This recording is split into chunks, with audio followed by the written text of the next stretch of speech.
Hello friends, KSR academy commerce institute के YouTube channel पर एक बार फिर से आपका हार्दिक स्वागत है। सीए में कॉस्ट मैनेजमेंट अकाउंट कैसे बने, कॉस्ट मैनेजमेंट अकाउंटेंट कैसे बने, जिसको हम बोलते हैं सीए में। सीए में बनने में कितना खर्चा आता है, सीए में बनने में कितना टाइम लगता है, क्या आर्ट्स स्टूडेंट भी सीए में कर सकते हैं और सीए में कुल कितने पेपर होते हैं, ये सभी आज हम इस वीडियो के अंदर कवर कर रहे हैं। अगर आप ये भी देखना चाहते हैं कि सर चार्टर्ड अकाउंटेंट या फिर सीएस कैसे बने, तो उसके वीडियो ऑलरेडी हमारे यूट्यूब चैनल के ऊपर अपलोडेड है। आप वहां पर जाकर उसको देख सकते हैं, उसकी लिंक आपको डिस्क्रिप्शन के अंदर शेयर कर दी जाएगी। तो हम बात कर रहे हैं सीए में, यानी कि कॉस्ट मैनेजमेंट अकाउंट। सीए में बनने में आपको 3 लेवल पास करना होते हैं। सबसे पहला लेवल जो होता है, जिसको हम बोलते हैं सीए में फाउंडेशन, ये एडमिशन का प्रोसेस है। आपको सीएमए में के अंदर एडमिशन इंटर होना है, इसके लिए आपको सीए में फाउंडेशन का एग्जाम पास करना होगा। जैसे ही आप सीए में फाउंडेशन का एग्जाम पास कर लोगे, इसके बाद आपको सीए इंटर का एग्जाम देना होगा, जिसके अंदर 2 ग्रुप्स होंगे। ये एग्जाम अगर आप पास करोगे, इसके बाद आपको आर्टिकलशिप करनी पड़ेगी और आर्टिकलशिप के बाद में आपको सीए में फाइनल का एग्जाम देना है और सीए में फाइनल का एग्जाम देने के बाद ही आप सीए में बन सकते हो। क्लियर है? तो ये 3 आपको लेवल पार करने होते हैं। सबसे पहला level CA foundation, intermediate and final level. अब यहाँ पर हम बात कर रहे हैं क्वालिफिकेशन की क्या जरूरत होती है, यानी कि कौन से क्वालिफिकेशन, तो आप 12 पास आउट होने चाहिए। आपके पास में ऑप्शन है कि अगर आपको सीए में फाउंडेशन का एग्जाम देना, यानी कि सीए फाउंडेशंस के अंदर आपको रजिस्ट्रेशन कराना है, तो इसकी जो क्वालिफिकेशन है वो 12th पास है। अब 12th पास आउट आप किसी भी स्ट्रीम के अंदर हो सकते हैं, चाहे वो आर्ट्स हो, चाहे वो साइंस हो, चाहे वो कॉमर्स हो। ये है आपकी क्वालिफिकेशन। अब हम देखते हैं कि सीए में बनने में हमें कुल कितना एक्सपेंसेस आता है, यानी कि अगर आप सीए में फाउंडेशन से लेके इंटर तक पूरा एग्जाम्स देते हैं, कोचिंग करते हैं, तो इसमें आपको कितना एक्सपेंसेस आएगा, ये हम अब कवर करते हैं। फी स्ट्रक्चर की अगर हम बात करें, तो यहां हमें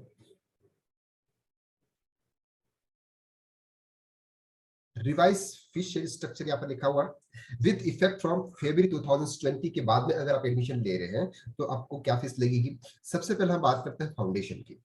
फाउंडेशन के एग्जाम के लिए सबसे पहले आपको फाउंडेशन के अंदर आईसीडब्ल्यूआई के अंदर आपको रजिस्ट्रेशन कराना होता है। ये कोर्स पूरा दिल्ली से एक ही इंस्टीट्यूट के द्वारा होता है। तो आपको रजिस्ट्रेशन कराने की जो चार्जेस है वो है आपके 6000 रुपीज। कब होता है ये, यहाँ पर ये जो एग्जाम होता है ये 2 अटेम्प्ट में होता है। एक होता है जून के अंदर और दूसरा होता है दिसंबर के अंदर, यानी कि ईयर के अंदर 2 बार एग्जाम होता है। अगर आप जून अटेम्प्ट के लिए एग्जाम दे रहे हैं तो आपको ये 31 जनवरी के पहले रजिस्ट्रेशन कराना होगा। अगर आप दिसंबर के लिए एग्जाम दे रहे हैं तो आपको 31 जुलाई से पहले रजिस्ट्रेशन कराना होगा। यहाँ पर आपकी जो चार्जेस है वो 6000 रुपीज के चार्जेस है। तो यहाँ पर आपको फाउंडेशन रजिस्ट्रेशन चार्जेस कितने हैं, 6000 रुपीज। अगर हम कोचिंग की बात करें तो कोचिंग में सिंपली ये जो चार्जेस होते हैं वो 30,000 टू 40,000 के आसपास के चार्जेस होते हैं।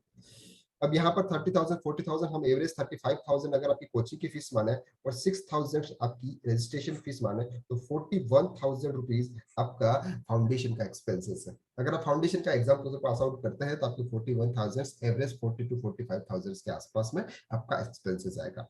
अब हम बात कर रहे हैं इंटरमीडिएट। जब आप फाउंडेशन का एग्जाम पास करोगे, जब आप फाउंडेशन का एग्जाम पास करोगे, इसके बाद में आपको सेकंड लेवल, जिसको हम बात करते हैं इंटरमीडिएट आपको एग्जाम देना होगा। ये इंटरमीडिएट का एग्जाम जस्ट 9 मंथ के बाद आता है। जब भी आप पास करोगे, इसके 9 मंथ के बाद जो अटेम्प्ट होगा उसमें आप इंटरमीडिएट का एग्जाम दे सकते हो। इसके अंदर आपके पास में ऑप्शन दे रखे हैं रजिस्ट्रेशन के। कितने ऑप्शन दे रखे हैं, 2 ऑप्शन। यहाँ देखा रहेगा विदाउट इंस्टॉलमेंट सिंपल, इसके जो चार्जेस है वो 22,000 रुपीज चार्जेस है। 22,000 रुपीज रजिस्ट्रेशन चार्जेस है। यहाँ पर भी डेट दे रखी है 31 जनवरी और 31 जुलाई। 2 अटेम्प्ट है, एक जून का है, दूसरा दिसंबर का है। इसी तरह से आप इंटरमीडिएट भी 2 अटेम्प्ट में दे सकते हो। 2 बार साल में 2 बार एग्जाम होते हैं उसके। तो 22,000 रुपीज इसके चार्जेस है। अगर इसको आप इंस्टॉलमेंट में पे करते हैं तो फर्स्ट इंस्टॉलमेंट आपको 12,000 का देना है और सेकंड इंस्टॉलमेंट आपको 10,000 का देना है। तो फर्स्ट इंस्टॉलमेंट जब देना है वो आपको at the time of registration देना है और सेकंड इंस्टॉलमेंट जब देना है वो 31 January for the June attempt and 31 July for December attempt से पहले आपको अमाउंट पे करना है। अगर आप ये अमाउंट पे नहीं करते हैं ऑन द टाइम, तो यहाँ पर सिंपल सी चीज है कि आपको फर्स्ट इसके साथ आपको सिर्फ क्या मिलेगी, बुक्स मिलेगी। अगर आप सेकंड इंस्टॉलमेंट पे नहीं करते हैं तो आपको बुक्स मिलेगी, आपका रजिस्ट्रेशन फर्स्ट बुक का हुआ रहेगा। जब भी आप नेक्स्ट टाइम सेकंड इंस्टॉलमेंट पे करोगे तभी आपका रजिस्ट्रेशन माना जाएगा। तो no student can appear for the intermediate examination without paying second installment. अगर आप सेकंड इंस्टॉलमेंट पे नहीं करते हो जो 10,000 वाली है तो आपको एग्जाम में बैठने नहीं दिया जाएगा। तो आप चाहते हैं तो आप टोटल 22,000 रुपीज जो पूरा अमाउंट है, तो 22,000 रुपीज ये आप पे करके एक बार रजिस्ट्रेशन कर दें। रजिस्ट्रेशन करने के बाद जब उसके एग्जाम होते हैं, एग्जाम के बाद यहाँ पर एग्जाम के लिए आपको अगर सेल्फ स्टडी कर सकते हैं तो आप सेल्फ स्टडी करें। अगर आप कहीं से भी कोचिंग लेते हैं तो इसको जो चार्जेस है वो 60,000 to 80,000 of various institute. Clear है? 60,000 टू 80,000 इंस्टीट्यूट हम एवरेज मान लेते हैं 70,000 आपकी कोचिंग का एक्सपेंसेस आ जाएगा। 22,000 ये आपका आ जाएगा रजिस्ट्रेशन फीस। टोटल 92,000 रुपीज का एक्सपेंसेस इंटरमीडिएट का आएगा। इंटरमीडिएट के बाद में यहाँ पर आपको फाइनल का एग्जाम देना होता है। अब इंटरमीडिएट पास करते हैं, इसके बाद आपके पास में ऑप्शन है 15 मंथ की ट्रेनिंग होती है। 15 मंथ की आपको आर्टिकलशिप करनी पड़ती है किसी सीएमए के अंडर में, या फिर अगर आप किसी मैन्युफैक्चरिंग कंपनी के अंदर वर्क कर रहे हैं तो वहां पर आपको 6 मंथ का सर्टिफिकेट यानी कि एक्सपीरियंस सर्टिफिकेट अगर आपको नीड्स होती है उसकी दो ऑप्शन है, या तो आप 15 मंथ के आर्टिकलशिप कीजिए सीएमए के अंडर में, या फिर 6 मंथ का किसी मैन्युफैक्चरिंग कंपनी के अंदर अगर आपने वर्क किया हुआ है तो उसका आप सर्टिफिकेट ले आइए, एक्सपीरियंस सर्टिफिकेट। इस दोनों में आपके लिए वैलिड है। अब इसकी जो फाइनल एग्जाम है, फाइनल एग्जाम के जो चार्जेस है वो 25,000 रुपीज रजिस्ट्रेशन फीस है। ठीक है, तो आपको रजिस्ट्रेशन कराना होता है इंस्टीट्यूट के अंदर। जब आप रजिस्ट्रेशन कराते हैं इसके बाद में उसका एग्जाम होगा। यहाँ पर लिखा हुआ है जून टर्म्स एंड दिसंबर टर्म। जून में एग्जाम होते हैं, दूसरे दिसंबर में होते हैं। साल में 2 बार एग्जाम होता है। अब 2 बार जब भी आपकी इच्छा हो तब आप उसको दे सकते हो। इसके जो चार्जेस हमने देख लिए 25,000। अगर कोचिंग की बात करें तो 70,000 टू 90,000। एवरेज अगर हम माने हैं तो 80,000 रुपीज चार्जेस हैं। 80,000 प्लस 25,000 ये हो गया आपके 1,05,000 रुपीज। 1,05,000 किसके हो गए? फाइनल के हो गए। ये चार्जेस हैं। इसके बाद एग्जाम होती है। एग्जाम होती है यानी कि फाउंडेशन, इंटर या फिर फाइनल के जो एग्जाम होते हैं ये नॉर्मल एवरेज 2,000 के आसपास के एक्सपेंसेस होते हैं। 8,000 चेंजेस होते रहते हैं। 6 टू 8,000 रुपीज इसके वेरियस एक्सपेंसेस होते हैं। 50,000 फाउंडेशंस का, 95,000 रुपीज और 10,000 रुपीज एक्स्ट्रा। ये आपके कुछ आ जाता है 2.5 लाख के आसपास। एवरेज में बात कर रहा हूँ 2,50,000 के आसपास में आपका ये कोर्स हो जाता है। 3.5 मंथ के अंदर कंप्लीट हो जाता है, यानी कि 3 इयर्स 5 मंथ। कैसे हो जाता है? 4 मंथ आपके इंटरमीडिएट लगेंगे, 9 मंथ आपके वहां लगेंगे, 15 मंथ की आपको ट्रेनिंग करनी होगी और बाद में आप उसका एग्जाम दे सकते हैं। तो सिंपली 3 टू 4 ईयर के अंदर का फर्स्ट टाइम पास करते हो तो ये आपका सीएमए आप बन जाते हैं। अब हम बात करते हैं सिलेबस की। सिलेबस क्या है? 2016 की अगर हम सिलेबस की बात कर रहे हैं यहाँ पे तो 2016 के सिलेबस में 2016 की अगर हम सिलेबस की बात करें यहाँ पे तो यह 4 सब्जेक्ट है। सबसे पहले हम फाउंडेशन की बात करते हैं, जो पहले बात करी थी। फाउंडेशन के अंदर आपके 4 पेपर है।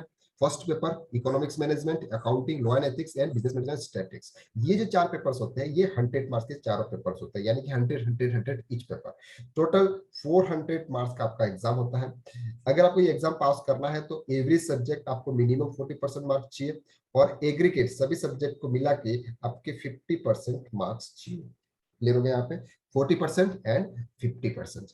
देन हम बात करते हैं इंटरमीडिएट की। जैसे आप एग्जाम पास करोगे आपको इंटरमीडिएट का एग्जाम देना होगा। इंटरमीडिएट में 2 ग्रुप होते हैं, ग्रुप 1 एंड ग्रुप 2। दोनों ग्रुप के अंदर 4-4 पेपर होते हैं। दोनों ग्रुप के अंदर 4-4 पेपर होते हैं। सबसे पहले accounting, law ethics, direct taxation and cost accounting, operational management, cost management, indirect tax and company account and audit. अब ये जितने भी है ये सभी भी 100 ईच पेपर होगा। टोटल 8 पेपर है तो 800 का मार्क्स होगा। अगर आप ये ग्रुप देते हैं तो आप 400 कैलकुलेट करेंगे, अगर ये देते हैं तो भी आप 400 कैलकुलेट करेंगे। यहाँ पे सिंपल सी चीज है, पर सब्जेक्ट आपको 40% लाना, एग्रीगेट आपको 50% यानी कि 200 मार्क्स लाना है। अगर आप दोनों ग्रुप साथ में देते हो तो आपका ग्रुप वाइज भी एडजस्टमेंट होता है। जैसे एक ग्रुप के अंदर 350 आए और एक ग्रुप के अंदर अगर 450 आए, ये टोटल 800। ये फॉर एग्जांपल यहाँ पे 150 आए और यहाँ पे 250 आए, टोटल आपके कितने हो गए?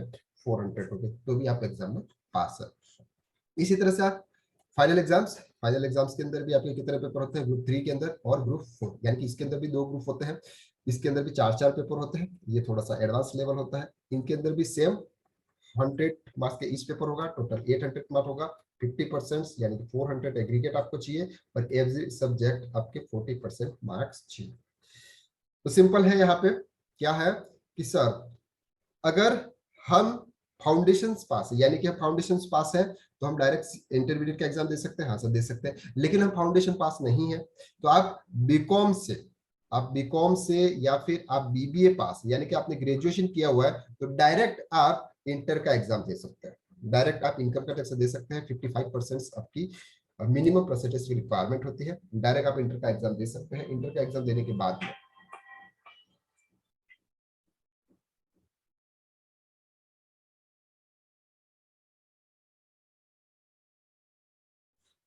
यहाँ पर आप 55% के साथ में इंटर का एग्जाम एडमिशन लेके इंटर का एग्जाम आप दे सकते हैं। 15 मंथ्स की आपकी ट्रेनिंग होती है, वो ट्रेनिंग आपको करनी होती है। ट्रेनिंग कब करनी है? आपके फाइनल एग्जाम होने से पहले आपको ये ट्रेनिंग कंप्लीट करनी है। तो ये था कि आप सीए में कैसे बने। नेक्स्ट वीडियो हम कवर करने वाले हैं कि सीए और सीए के बीच में क्या डिफरेंस है, यानी कि ये दोनों क्या क्या काम करते हैं। जो सीए करता है वो क्या सीए में नहीं कर सकता, जो सीए में करता है क्या वो सीए नहीं कर सकता। दोनों के बीच में क्या डिफरेंस है और हमें कौन सा कोर्स करना चाहिए, कौन सा कोर्स करना चाहिए, ये हम अगले वीडियो के अंदर देखने वाला है। तब तक के लिए थैंक यू सो मच।